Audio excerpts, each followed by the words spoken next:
My spouse dragged me to an important client dinner with a Japanese executive, not knowing that I understood every word he said about me. I maintained a pleasant facade, nodding and playing the role of the silent, decorative partner perfectly. But the moment I heard his casual dismissal of my entire life, everything irrevocably changed. I knew I had to rewind and tell the whole story. My name is Susan, and for 12 years I genuinely believed I had a strong marriage, flawed, certainly, but fundamentally solid. My husband, Daniel, was an upper-level manager at a big tech firm in Silicon Valley. I worked in marketing coordination at a smaller agency, nothing flashy, but I genuinely liked my work. We owned a nice home, took one annual vacation, and to the outside world, we seemed to have achieved the American dream. Yet, somewhere along the way, a crucial change had occurred. I can't precisely identify the tipping point. Perhaps it started 3 years earlier when Daniel got a significant promotion.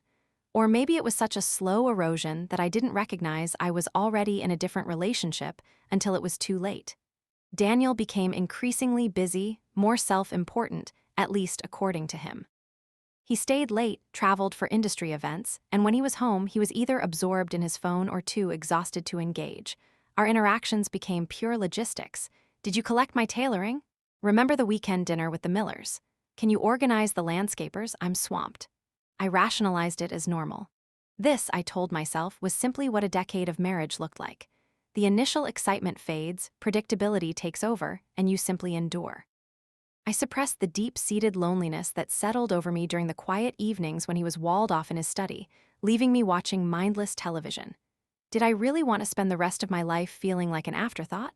Then, about 18 months ago, something completely unexpected happened that shifted my direction.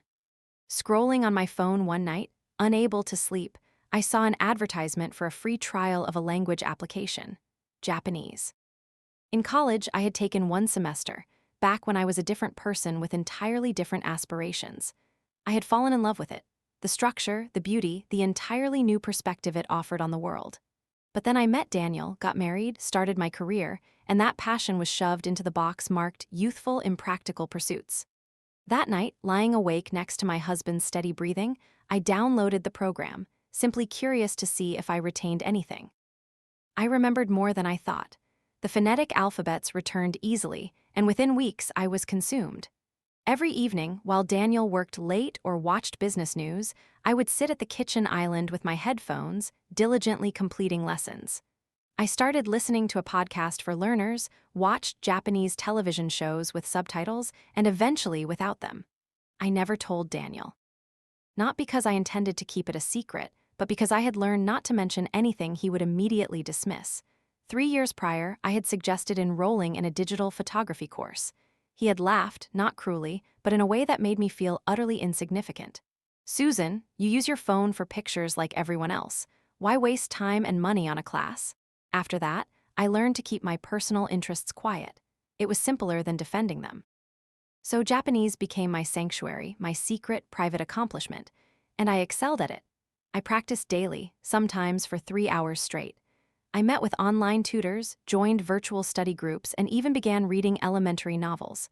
By the time a year had passed, I was able to follow conversational Japanese quite well. Not perfectly, but certainly well enough to watch films, understand podcasts, and hold deep discussions with my teachers. It felt like recovering a lost piece of myself. Every new phrase, every grammatical concept I mastered felt like confirmation that I was still capable of growth, still someone distinct from just Daniel's spouse. Then, one evening in late September, Daniel arrived home surprisingly early. He looked genuinely happy, energized in a way I hadn't witnessed in months. "Susan, fantastic news," he announced, loosening his tie as he entered the kitchen where I was preparing dinner. "We're close to finalizing a major partnership with a Japanese technology firm. This could be massive for my career. The CEO is visiting next week, and I'm taking him to dinner at Hashiri. You must come." I stopped slicing vegetables. "A business dinner?" "Yes," he confirmed, grabbing a beer from the refrigerator. Mr. Tanaka specifically asked if I was married. It's part of the culture. They value stability and family commitment. It looks good for me. You just need to wear something appropriate, smile, and be charming. You know, the standard role. The phrase, the standard role, grated on me, but I brushed it aside. "Of course, honey, when?" Next Thursday, 7:00 p.m. Wear that deep blue dress, the one with the high neck. It's professional but stylish. And Susan, he paused, meeting my eyes directly for the first time in weeks. Mr. Tanaka doesn't speak much English. I'll be handling the conversation entirely in Japanese. You'll probably be quite bored, but just keep a smile on your face, all right? My heart did a peculiar flip. You speak Japanese? I picked it up, he said, pride evident in his tone, working with our Tokyo office over the years. I'm quite fluent now. It's a key reason they're considering me for the vice president opening. Very few executives here can lead negotiations in the language. He didn't inquire if I had any knowledge. He didn't wonder if I might have even a passing interest. Why would he? In his estimation, I was merely the wife, there to look attractive and smile while the important people conducted serious business. I returned to my cutting board, my hands moving without conscious thought. That sounds wonderful, dear. I'll be there. After he left the kitchen, I stood motionless at the counter, my thoughts racing. An incredible opportunity had just presented itself. A chance to fully comprehend a dialogue Daniel thought was totally private, to hear how he really spoke, how he characterized himself, how he discussed our life when he believed I couldn't possibly understand.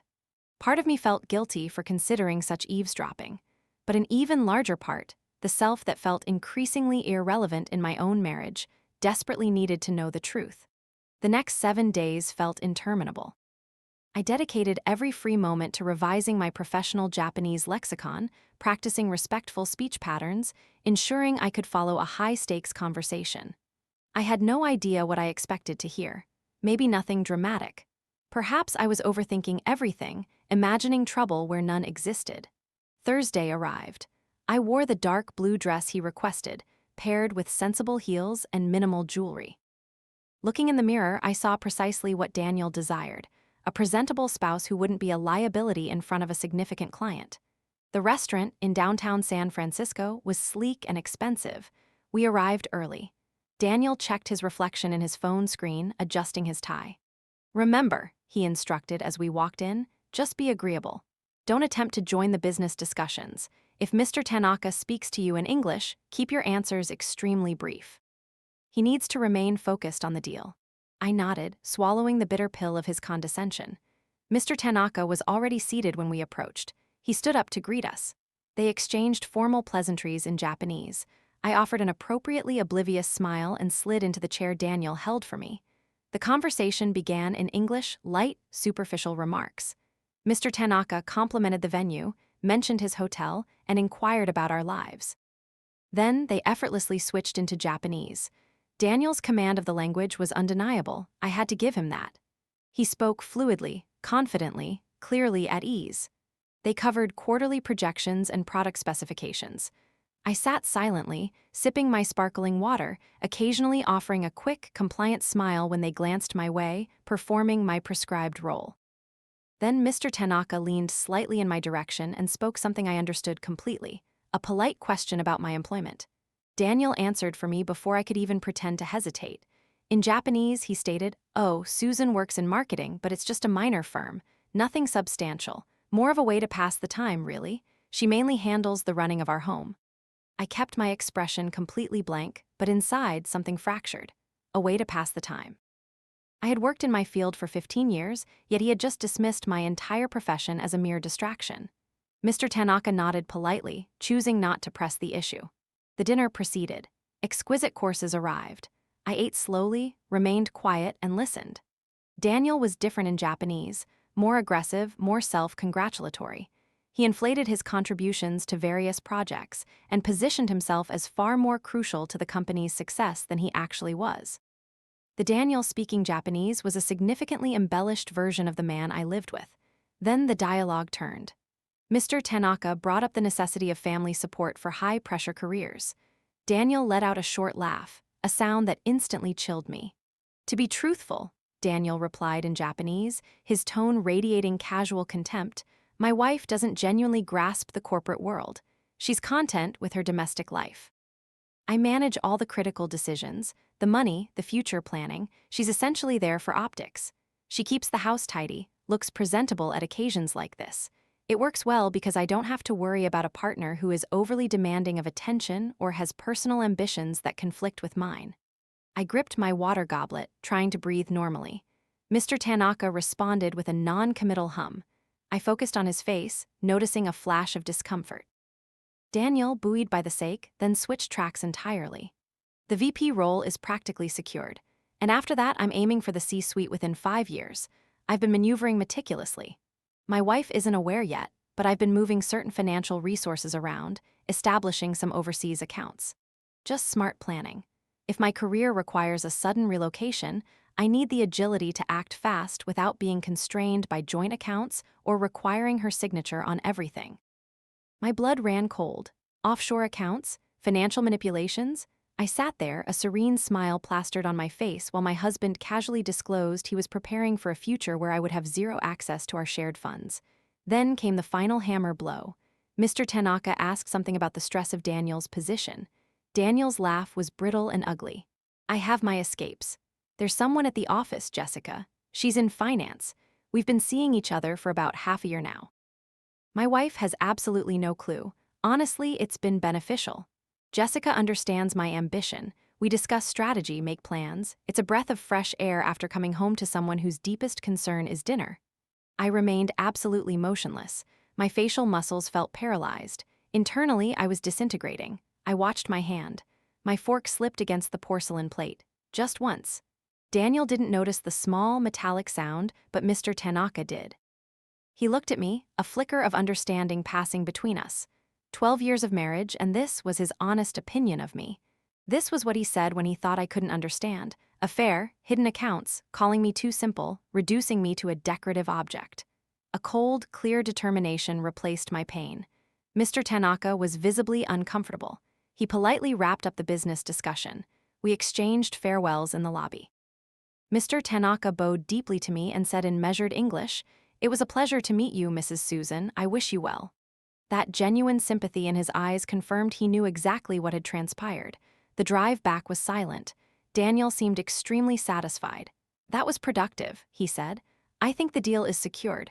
Tanaka was clearly impressed. "That's wonderful," I replied, my voice sounding distant even to myself. At home, Daniel gave me a quick kiss and vanished into his study. I went upstairs, shut the door, and picked up my phone. I called Emily, my college housemate, now a family law attorney. "Susan," she answered, surprised. I need a lawyer," I managed, my voice breaking. We talked for almost 2 hours. She instructed me to breathe and then explained the legal weight of the offshore accounts, financial deception. "Do not confront him," she warned. "We must be tactical." Over the next 6 weeks, I became someone he didn't recognize. He saw the same smiling wife, but the woman inside was cold, quiet, and hyper-focused. I was the silent spy in my own home. Every night after he went to sleep, I methodically gathered proof, photographing bank records, tax returns, and investment details. The Cayman's account, the half-drained joint savings, the emails to Jessica, it all went into a secure cloud folder for Emily.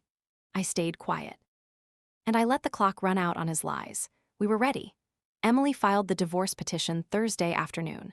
Friday morning, I drove to Emily's office. The evidence package would hit Daniel's HR department at 9:00 a.m. The divorce papers served at his desk at 9:30 a.m. At 11:00 a.m., Emily received confirmation.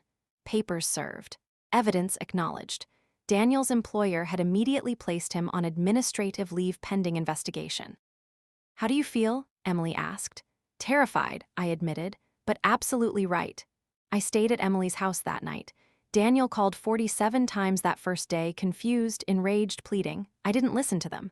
On Saturday, I returned to the house with Emily and a police escort to collect my possessions. Daniel was there, looking utterly disheveled, unshaven, with bloodshot eyes. "Susan, please," he started when he saw us. I raised my hand. "Just let me explain." "Explain what?" "That you've been sleeping with your coworker, that you've been secretly draining our savings, that you told a complete stranger I was too simple to understand your life." I stared straight into his eyes. "I overheard every single word at that dinner, Daniel, every last one." His face went chalk white. You don't speak Japanese." "I have been fluent for more than a year. Funny how you never bothered to ask." He collapsed onto the couch. "The company suspended me. I could lose everything." "That is no longer my concern." I began walking toward the staircase. "Wait, we can fix this. Counseling, I'll end things with Jessica." I turned back to look at him, truly seeing him. You want to salvage your job, your reputation, your finances. You're not sorry you hurt me, you're sorry you got caught. I took a step closer. You never married me, I said. You hired me. His silence was a definitive answer. I am done being insignificant for you, Daniel. I am done being the convenient spouse who requires nothing. You are not getting away with hiding our assets. The divorce took 8 months. Daniel's internal corporate investigation found ample proof of ethical violations, and they terminated his employment. He eventually secured a new job, but at a significantly lower level. The offshore accounts had to be fully disclosed and divided. Ultimately, I walked away with half of everything he had tried to conceal, plus 3 years of spousal support while I rebuilt my career. But the most incredible part, the thing I never anticipated, occurred about 2 months after the initial filing. Mr. Tanaka reached out via LinkedIn. He had learned about the divorce and inquired if I might be interested in a senior position with his company. They were opening a U.S. branch and needed someone who fully understood both American marketing and Japanese business protocol. My unique background, he wrote, would be indispensable. I met with him and his team. This time, I spoke Japanese from the moment I introduced myself. His eyes lit up with genuine respect. I knew, he admitted in Japanese at the close of my interview. The way you carried yourself when Daniel spoke of you. I saw the flash of awareness in your eyes for just an instant. I am pleased you found your courage. They offered me the job, Senior Marketing Director, a salary 3 times what I had been earning. I accepted immediately. I led that marketing division for 15 successful years before retiring. I traveled to Japan dozens of times, formed authentic friendships, and became a woman who existed for more than being someone's wife. I never again allowed my world to shrink to accommodate someone else's narrow view of who I ought to be. Daniel sent me one email about 3 years after the divorce was finalized. He had remarried, apologized for the destruction of our relationship, and hoped I was doing well. I never replied. Some chapters require no epilogue. I still study Japanese, though now it's purely for joy. The language that began as a secret form of rebellion became the very thing that saved me, that proved I was capable of so much more than I had allowed myself to believe. That dinner at Hashiri was simultaneously the worst and the best night of my existence. The worst because I overheard truths that shattered my reality. The best because it finally forced me to take action, to stop accepting less than I deserved. So, if you are listening to this on winds of thought and you feel insignificant in your relationship, if your passions are ignored, if you are constantly made to feel small, please pay close attention to that deep, gnawing feeling. Acquire the skill. Gather the proof. Find your Emily. And when you are truly prepared, reclaim your life. Don't forget to like this video if you were inspired by Susan's courage.